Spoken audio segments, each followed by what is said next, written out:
Sorry. Congrats for the talk. All right, guys, I'm just going to have to do it without the notes then. I'll do the notes on here. Oh.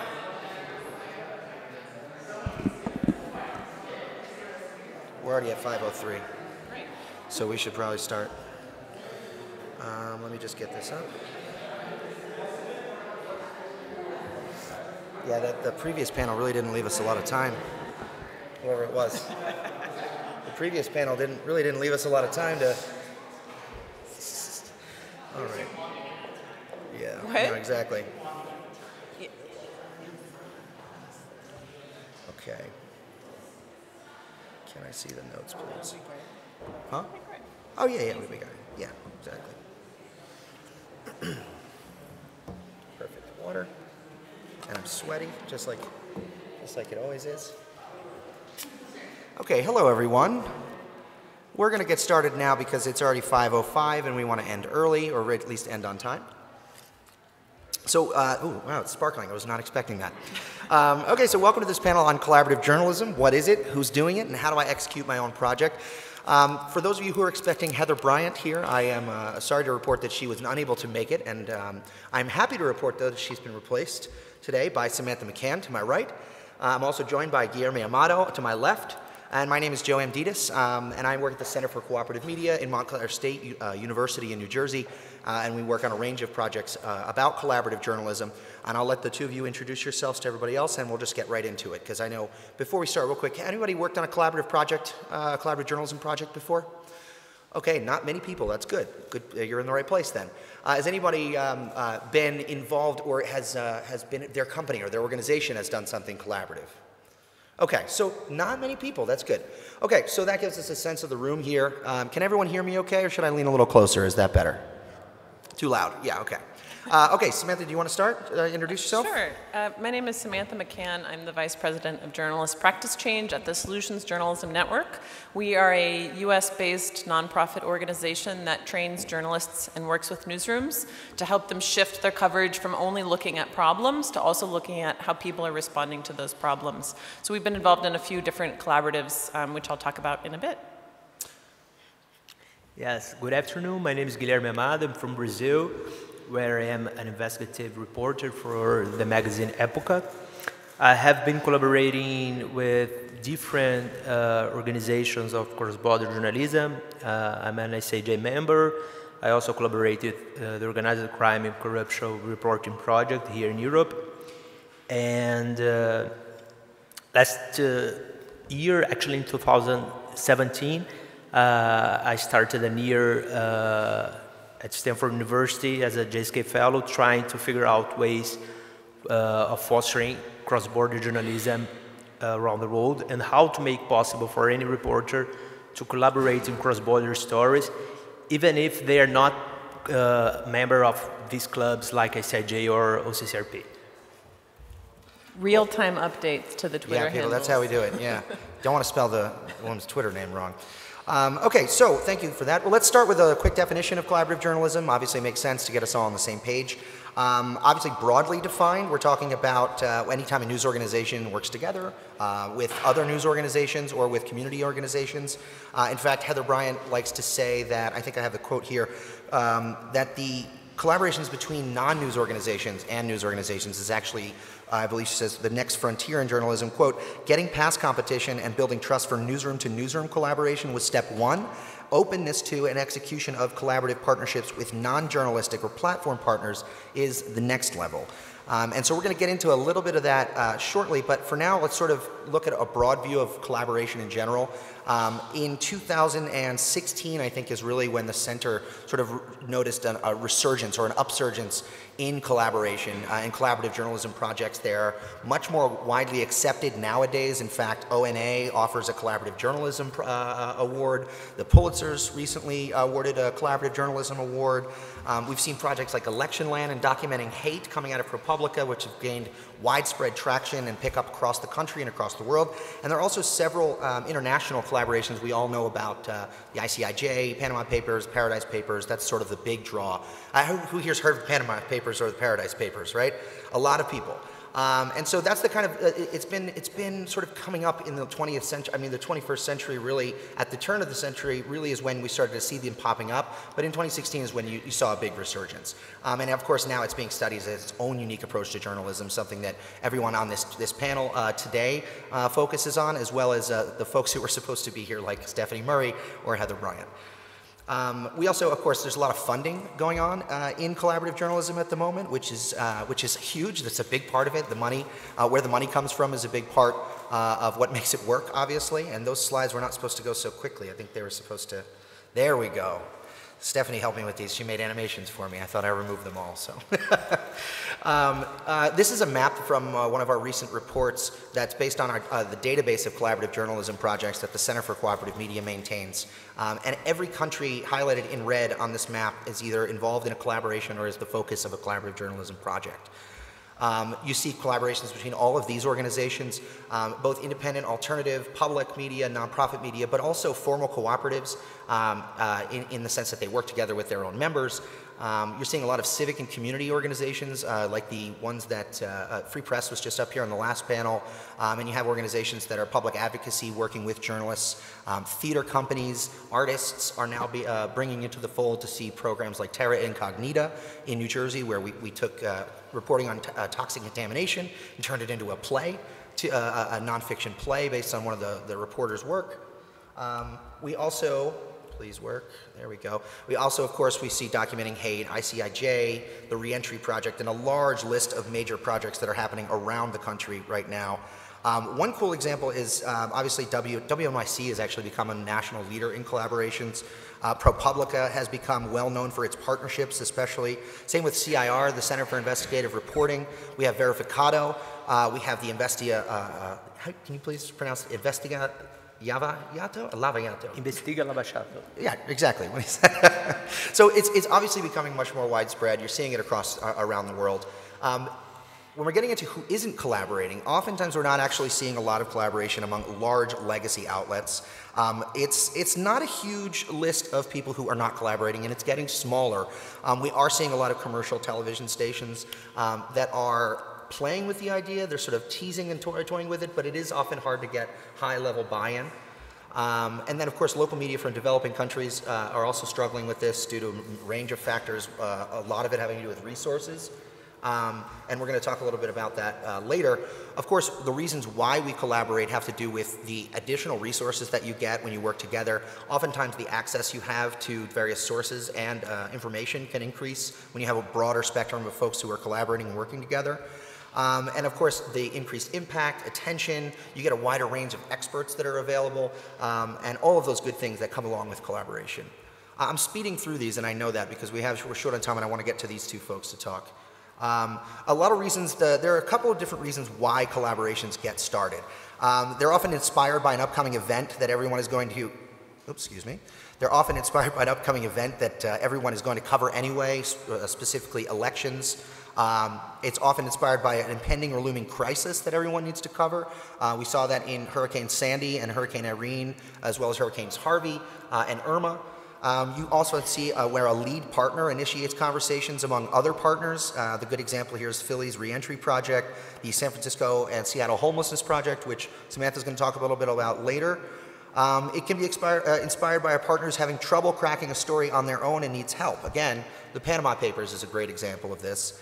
And then finally, it can be inspired by a partner who brings resources to the table in terms of funding. Either they want a grant or want support, or they've teamed up with an organization like Solutions Journalism Network, and part of the catch or part of the incorporation is that they work together and collaborate. I am going to talk about this later, but we did a report. Our research director, Sarah Stonbely, has done a report on the 6 different types of collaboration, where she's broken them down based on the temporary or ongoing status, the time or the commitment that they are they involve, and then the levels of commitment or integration, where organizations are either separately creating content, they're creating it, they're co-creating it, or they have some kind of full integration, which involves back office services that are shared and things of that nature.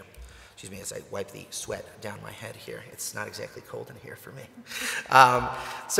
Again, this is from the report, which I'm going to give you a resource and a link to at the end. You can go to collaborativejournalism.org/models to see this as well.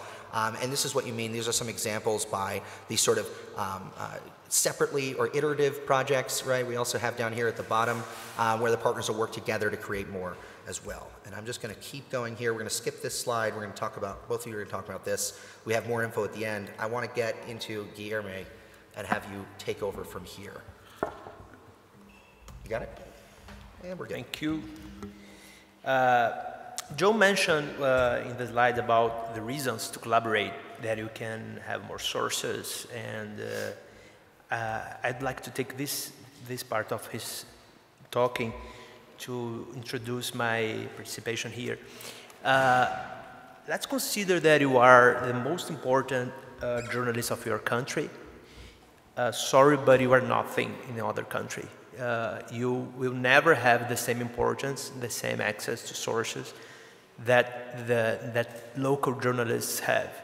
So it's harder to get information, especially sensitive information, secret information, classified information, if you are not a local reporter.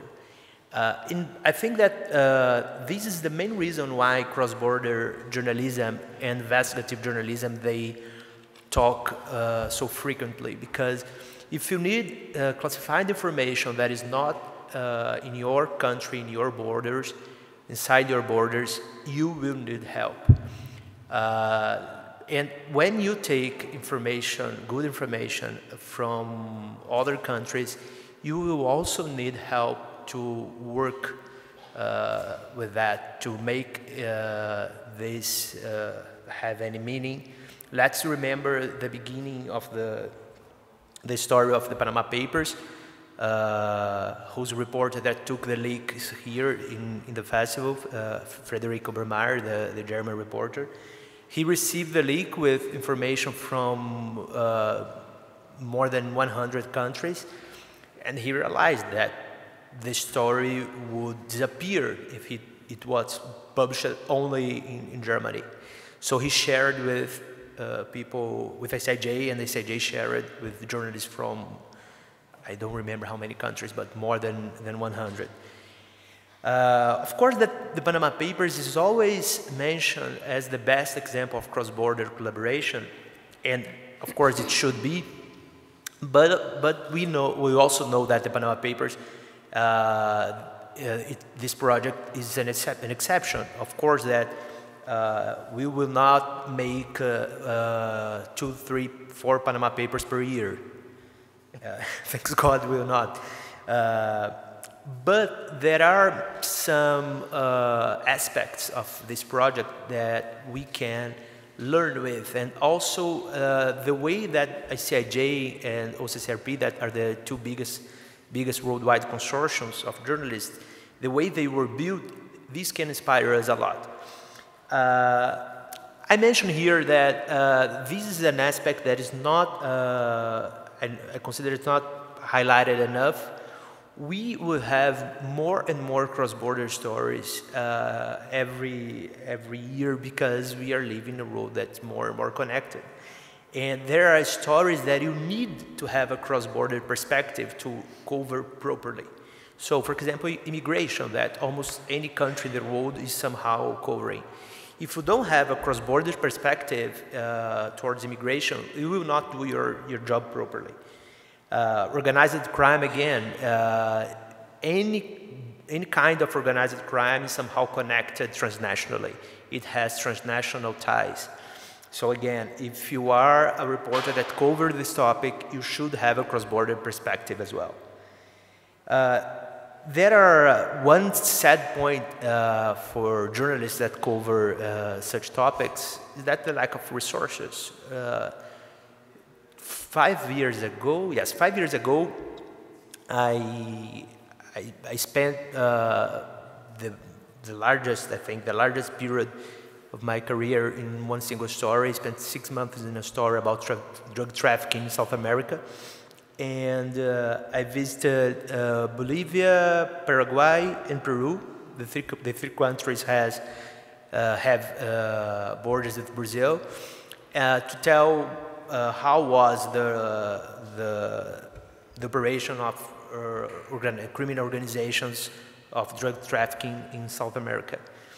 And the whole project costed something like $20,000, sorry, 20,000 reais, something at that time like $6,000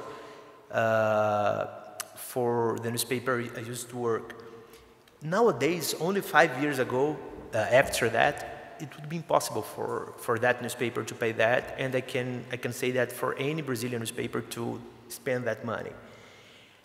Today, I would be able to make the same article with 3 other reporters, one of each of these countries, and I would spend, I don't know, $200 and of course, my salary and their salaries. So, how can you make that happen? How you can start collaborating with other reporters that you have never met. I collaborate with people that I have never met. I only knew them by Skype or WhatsApp or something like that. Is possible to make that without being a member of these existing consortiums? Of course it is. It's much easier actually, because to become part of these consortiums, and they admit that they are clubs, this is not something that's negative, but they are clubs, you spend a lot of time because you have to somehow meet other journalists that are from these consortiums, you have to gain their trust, and somehow you need to be important for them, for their projects to be invited. So if you wait for being part of CIJ or CCRP to start collaborating cross-border stories, maybe you'll never be able to do that. And again, you don't need to. I highlight that the secret is empathy because it seems obvious, but it's not. If you don't find a way to empathize with people from other countries, with colleagues of other countries, and understand how you can be useful for them, and how you will convince and show them that they can be useful for you, you will not be able to collaborate. This thing of taking the first step is very important. I can then send you, there is a link of an article that a Swiss colleague, a Mexican colleague and a Chinese colleague, we wrote together listing 10 tips for successful collaboration among journalists. And this is the first one, take the first step. You cannot expect that people will reach you. If you have an idea of something to collaborate a topic, if you have sensitive information that or a tip that you feel that is useful for a journalist that is in another country, take the first step. Try to find your best partner, and there are many ways to do that. Google is the first one. You try to find who is the journalist that has the best skill that will be meaningful in your project, that has already a tradition covering that topic, that has already written about that, and write him or her an email. Look for his or her Facebook and begin. Being generous, of course, people will retribute somehow. I have been collaborating much more with Latin American reporters, the whole continent, and we are connected by WhatsApp in a way as we were working the same newsroom. Many of them, again, I don't know, but I have an intimacy that I achieved because we talk every other 2 days. We talk almost every day. Again, we were helped by this big investigation of corruption in Latin America in the last 5 years called Car Wash Operation, because it made mandatory for reporters of the region to collaborate. But in Europe, for example, you have reasons every day to collaborate cross-borderly. You have, again, migration, you have organized crime, you have all the economic discussions and stories that you need to cover. And it's the same around the world.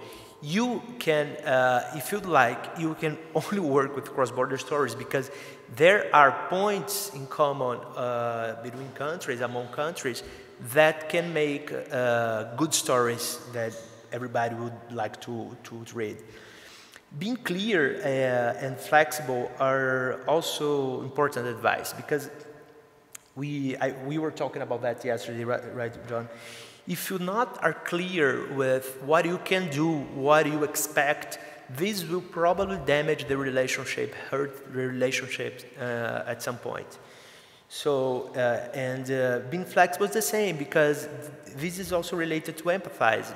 If you don't compromise somehow, if you don't understand that there are things that you have to compromise, the difference of culture will prevail, and probably this relationship will not succeed.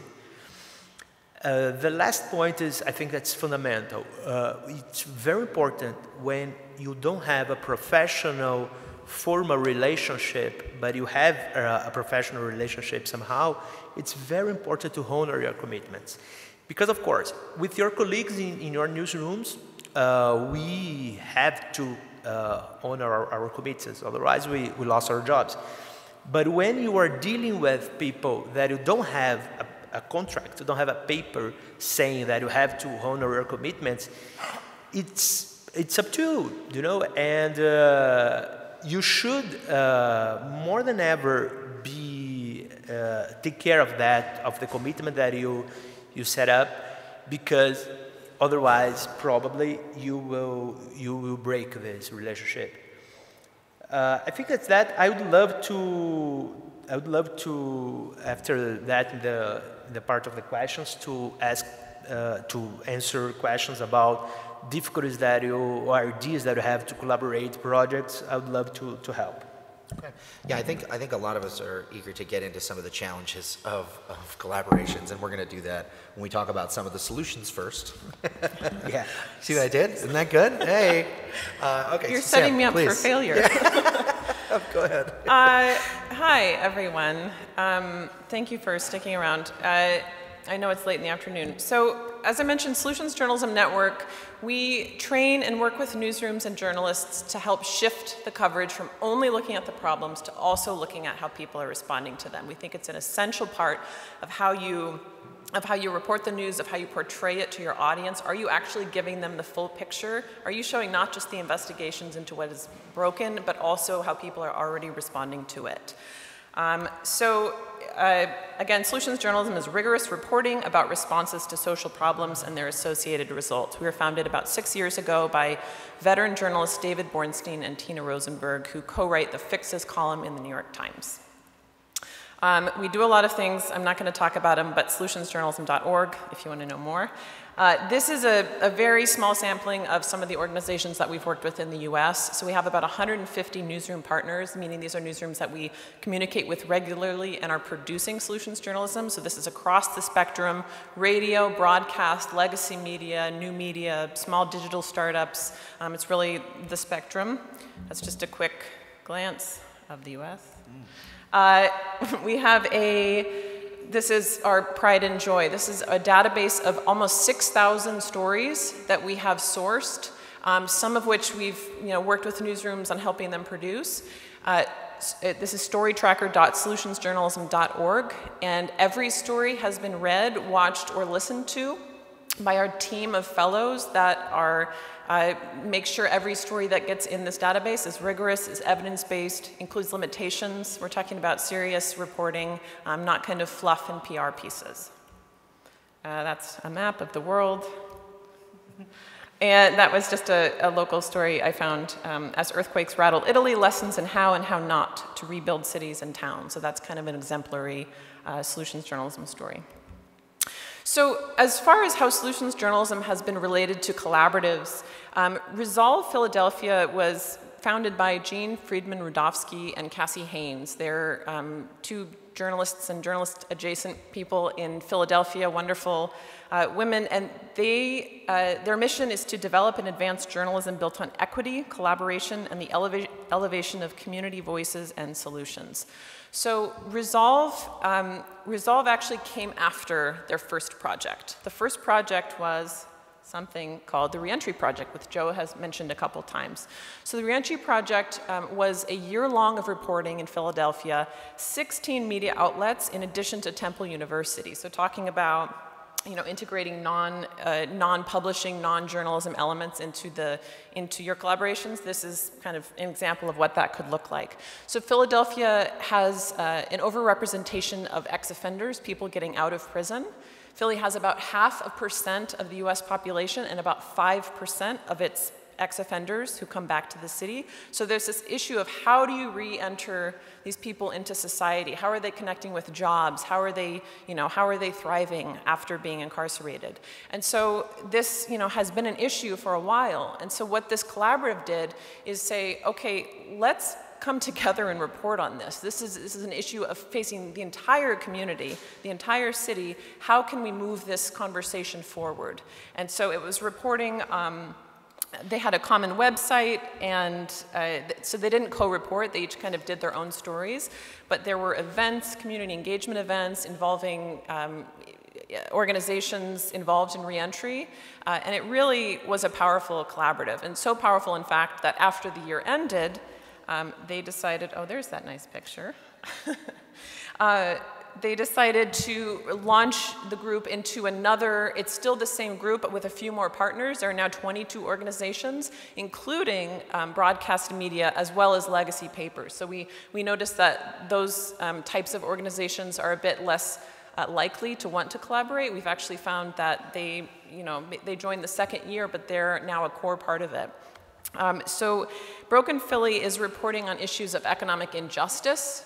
Philly is the poorest large city in the United States, so thinking about how to move this conversation forward, not just Philadelphia has a high poverty rate, but who has responded to it better? What can we learn from the success stories? And all the issues and problems that are under the umbrella of poverty, how might we advance the conversation through our reporting? Diversity of partners, as I mentioned, and financial collaboration. So Broke or Resolve Philly received a grant, and there's two project editors now, co-executive directors, Philly and Cassie and Jean, which I mentioned, and then it is administered collectively by the group and by Jean and Cassie.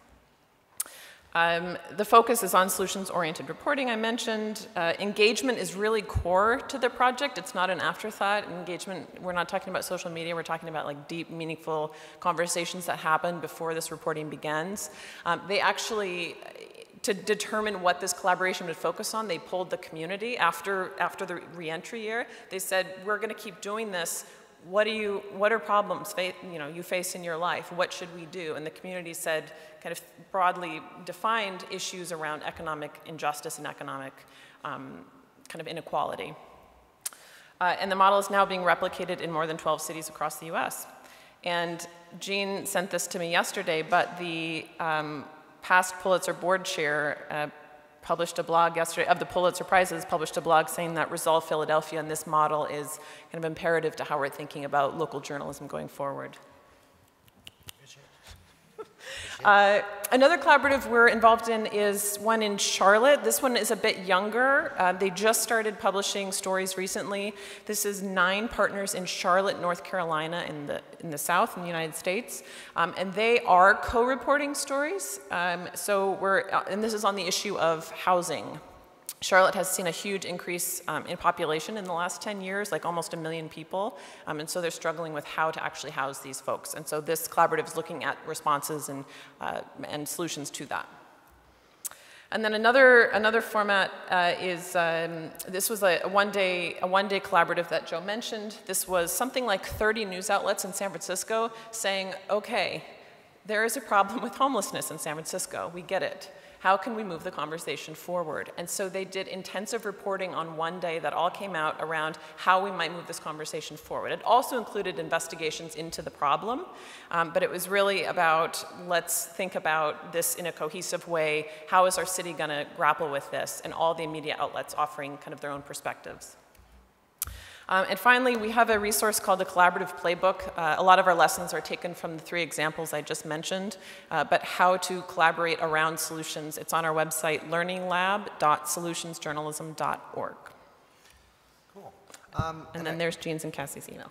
And I also want to point out, if you haven't seen up here in front of us, we have Heather Bryant works and founded and runs and does all these amazing things for Project Facet, and she has produced these workbooks, these collaborative journalism workbooks. You can get the Collaborative Journalism Playbook, and you can get all this stuff on collaborativejournalism.org as well. But we have copies here in English, in Spanish, and in French.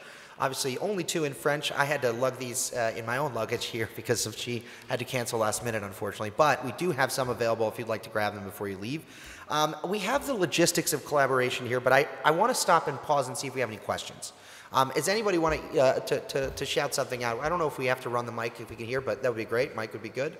Does anyone have any questions at this point? Otherwise, we can jump into some of the logistics. And I just want to go to both of you and sort of ping you back and forth on some of your experiences around these certain topics when it comes to things like workflow and using technology. How do you make sure everybody's on the same page? So we can do that, but I want to stop for questions because we have about 15 minutes left. So anyone? No? Fantastic. Okay, we can talk more then. You can shut up and sit there. No, I'm kidding. So can you want to talk about some success first? And these slides were put together by Heather, and she's given us sort of an outline of what success looks like and some of the questions you should ask before you're going into these kinds of situations. The first one here, obviously, successful collaborations are built with magnets. Cameron, you talked a lot about cross-border collaborations and the idea that not only are there often maybe even language barriers, but there are differences in resources and capabilities that each newsroom has, as anybody who's worked in a collaboration knows. Can you talk about some of the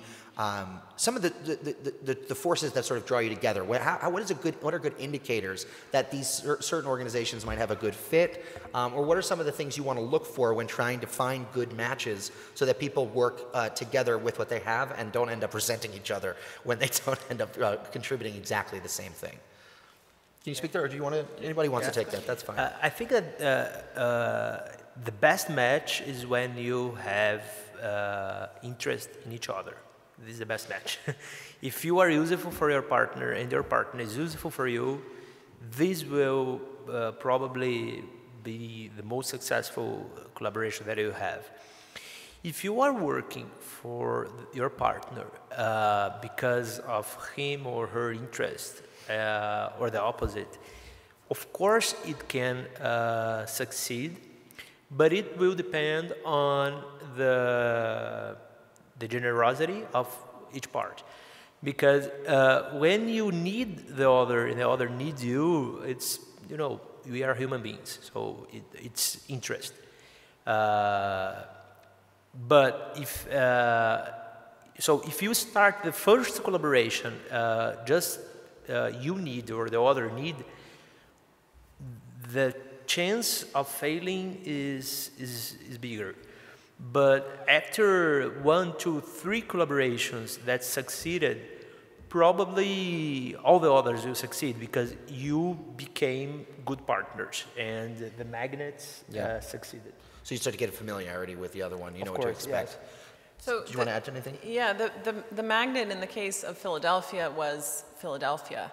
And the thing that was drawing them together is what are we offering our community? How can we strengthen Philadelphia and improve the conversation about this issue? How can we actually try to move the needle to improve issues of economic injustice, issues of reentry? So that was, geographic connection, geographic magnet, as well as the issue-based. And they weren't, these organizations, these 20 organizations are still competitors, but it's reporting as trite as this sounds for the greater good. What are we contributing to Philadelphia? Yeah. Okay, so let's talk a little bit about designing for collaboration. One of the things, just from my experience working with I think we've done 4 collaborative journalism projects in the last couple years. And what we do at the center, we have about 250 or so media partners in New Jersey of all varying sizes and shapes. And one of the things that my job is to make sure that I'm designing for the least amount of friction possible and the most amount of overlap. So I like to try to focus on those two areas when it comes to making sure that the partners who are involved in the collaboration have as little resistance as possible to their standard, or their workflows, how they operate. Can you talk a little bit about some of the ways that you sort of, or that Solutions Journalism Network approached this kind of thinking in Philadelphia when it comes to making sure that the structures that you built or the communication lines were sort of geared towards that? Or if Guy, if you want to jump in as well. I actually don't know the answer to that. I know that, so Jean Friedman-Rudofsky was the initial project editor for the REENTRY Project, and her diplomacy and tact, so she was not connected to one of these entities. She actually worked for Solutions Journalism Network at the time, so that she was almost the Switzerland. So you have the project manager, almost sort of like the neutral party kind of a thing. Exactly, yeah, and I know that doesn't always happen, but... Well, I'm thinking in particular about Broken Philly and the language, the shared language guide that you came out. I thought that was fantastic. For those of you who don't know, Broken Philly came out with a shared language guide, sort of for how they're very intentional about how they're going to report on these issues and talk about them and the language they would use. And to me, that seems like an opportunity for the most pedantic sort of linguistic arguments to crop up, which journalists I know seem to love, but it can slow things down. Can you talk a little bit about how that came to be? Or were you not involved in that either? I'm killing these questions today. Guy, can you talk a little bit about leadership structure when you're working with different organizations and how you balance the sort of power and egos that can be in the room as well? Yeah. I think that the point of the ego is the key to understand any collaboration in any level, inside your newsroom, inside your section in the newsroom, in your team, or in bigger collaborations like nationwide collaborations or like in Philly. Because if you don't understand that you are part of a group and you will, even if you are in a leading position, you will not write by yourself. If you don't understand that, if you don't put journalism in first place, you put your ego, you will fail. Or you can succeed, but you succeed struggling much more than if you just put your ego behind and journalism in the first place. I think that you need, when you have a lot of partners, you need to have somebody coordinating that, taking care of the workflow. Again, the Panama Papers is an example of that, and any project that SIJ leads is an example of that. The office in DC, they manage all the collaboration, and imagine if you didn't have a person managing 100 news organizations, what the mess would be the project. It would be crazy, right? Yeah. So it's fundamental, but they do not impose their beliefs or their editorial guidelines upon others. Okay, so I want to add one example to this as well before we move on to our last slide, and it's something that stuck out of me from one of the first statewide collaborations that we ever did, investigative collaborations in the state of New Jersey around toxic contamination. It was called Dirty Little Secrets, and everybody sort of knows New Jersey is the Superfund site with the only Superfund site, which is a heavily contaminated area to ever be reopened and need to be reassessed. But they also don't know about some of the smaller areas of contamination. And one of the things, we got all these partners together, we were super excited about this, and every single one of them reached out to the Department of Environmental Protection in the state level at the same time and spooked them. And all of a sudden they started barring the doors and shutting down the windows, and which then in turn freaked out the partners because I'm going to lose my sources. They're feeling like they're ambushed. I think they ended up trying to schedule all of the news organizations representatives for a same meeting, a single meeting on the day before Thanksgiving was how they responded to that. And so that's one of those things where, working together can sound really great, but if you're not prepared for that kind of workflow issue, or if you're not prepared for those kinds of issues where overlap isn't necessarily a good thing. Or if trust isn't established. Or if trust isn't established, and that can poison the well from the beginning. We were lucky enough to pull that one out, and it ended up being a great collaboration, but it was rocky at the beginning, and we were like, there we go, we ruined it. We blew it. Okay, so let's move on.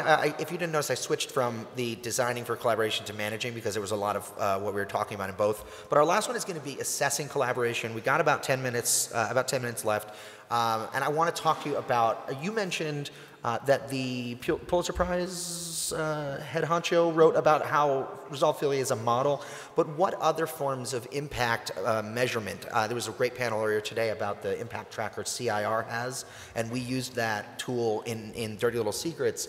But what other metrics or what other sort of signs of success do you look for collaboration, and can you talk a little bit about those? Let's start, Sam. Sure. So one sign is continued collaboration. Good. We continue to value this. We will launch into a second year of a citywide collaboration. So I think that is one. Another metric of success that we see in solutions journalism is the way it enhances accountability. So traditional journalism, watchdog journalism, you expose the problem, you shed light on wrongdoing with the assumption that things will change. Often they do, very often they don't. What solutions journalism does is offer a place where it's already being responded to. So local officials can't just say, well, it's broken, that's the way it is. It's like, well, they're doing it over there, our neighbors are doing it, why can't we? And so one small piece of the impact that the REENTRY Project has was reform in the bail process in Philadelphia, and that being, a pretty meaningful piece of impact from that project. Yeah. Guy, before we go to questions, final questions, any thoughts on measuring impact or determining whether a thing is good or bad? For me, it's hard to talk about measuring impacts because all my experiences were in the collaboration in investigative journalism, and I totally agree with your point. Sometimes things didn't change. Yeah. There are two existing consortiums in Latin America of reporters covering this big operation that I mentioned, Operation Car Wash, in which we had the largest worldwide plea bargain of a company. That's a Brazilian company, Odebrecht. It was a plea bargain signed between Brazil, the United States, and Switzerland, and involving corruption in 14 countries. And we got, our consortium, we got the leak of the plea bargain. We got in Brazil, we distributed for the other countries. And we cannot say that our reporting did that, I will tell, but of course that if we didn't have the leak, it would be like, it would be classified until today. And after that, if you follow news in Latin America, you'll see that the Peruvian president resigned, the Ecuadorian vice president resigned, a lot of ministers were arrested of different countries, and this was impact, of course. I was going to say, yeah, that's quite a high bar to set there. Yeah, but it's hard to say that all investigative cross-border collaboration do that and does that. Unfortunately, you're right. Yeah. It's an exception. I think one of the interesting ones that I saw, before I get to questions, do we have any questions? Because we have like 8 minutes. I don't want to step on anybody here if you have questions. No? Okay. One of the ones that are interesting that I saw was CIR and Storyworks with the play that they did. We also did a stand-up comedy show where we brought the reporting from the reporters to stand-up comedians and then worked with them to make sure that they had factually accurate material that they could work into their routines. And we did a survey at the beginning of the show of the audience. It's very controlled, sort of non-scientific kind of a thing, but it was, we did a survey at the beginning about sort of their general knowledge of New Jersey or how they thought about contamination. Obviously, it's a self-selecting group here. They came to the show. But then after the show, obviously, they passed out another one for those who hadn't left yet, and tried to measure some kind of increased, informed sense of what was going on. But I think it really is. It's tough. I mean, outside of any like mega, high-level resignations or policy changes, or even some of the smaller, lower-level stuff, where a senator mentions it on the assembly floor or something like that, and references your reporting, it really can be hard to track the success of this unless you start at the very beginning by identifying clearly what success looks like. And I think that's with any project. You want to make sure you do that at the beginning. When you were designing for collaboration, like we said, that has to be part of it. So I think we'll wrap there. This is, yeah, please. Yeah, please. Just while you were talking, I was thinking of one thing I didn't mention, and you were talking about ego. If you don't understand ego, you won't be able to manage a collaboration. And I mentioned that the Philadelphia Collaborative is about the greater good, which it may be, but that's not to say that there's not self-interest for these institutions involved. This is not just for Philadelphia being stronger. There were common websites for both Reentry Project and Broken Philly. Talk about expanding your audience, people coming and accessing content and publications they'd never heard of, ethnic media, legacy media, radio shows they never would have heard otherwise. So it's an opportunity to expand your audience. That's something we also saw. I don't know if you've the collaboration in Poland. Oh, I was just talking to somebody about that. Yeah, go ahead. Yeah. It's I believe it's 4 magazines or papers in Poland. My SJN co-founder, Tina Rosenberg, wrote about it for her Fixes column. And they are from all ends of the political spectrum. So right, left, center, and north or south. The other direction. And up, yes. And they cross-publish. Takes on certain issues. So they're, people reading a magazine from the right are being exposed to the point of view of the left. And that is, we don't know if it's changing audience behavior or increasing subscribers or people are becoming aware of things they didn't know, but just think about it from the very self-serving point of view of this can increase the number of people who see your story. Okay, well, with that, one last call for questions before we wrap, but thank you for being such a quiet audience. It's very nice. Thank you. Thank you, everybody. Appreciate it.